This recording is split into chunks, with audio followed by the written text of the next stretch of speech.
জান্নাত মানে কি? যা ইচ্ছা তাই করতে পারবেন। জান্নাত মানে কি? আপনি চাচ্ছেন, আল্লাহ আমি এখন একটা খামর চাই, শরাব আপনার সামনে হাজির, চিন্তা করার সাথে সাথে। জান্নাত মানে কি?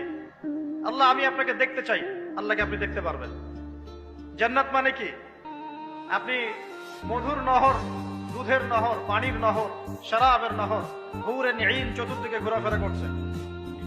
একজন নিম্নমানের জান্নাতি, মানে সবচেয়ে শেষের দিকে যারা জান্নাতে যাবে, তাদের সাথেই দুজন করে হুরেন ঈন, আহাল পরিবার তো আছেই, গেলমান পানপাত্র নিয়ে চারপাশে ঘোরাফেরা করবে। জান্নাত মানে কি? যেখানে যা ইচ্ছা তাই করা যাবে, বলার কেউ নাই, বাধা দেওয়ার কেউ নাই, সেখানে কোনো মৃত্যু নাই, সেখানে কোনো অহেতুক কথাবার্তাও নাই, কোনো গাল গল্প নাই, কোনো মিথ্যা নাই, কষ্টের ক্লেশ মাত্র নাই, থুতু ফেলতে হবে না। জান্নাত মানে থুতু ফেলতে হবে না।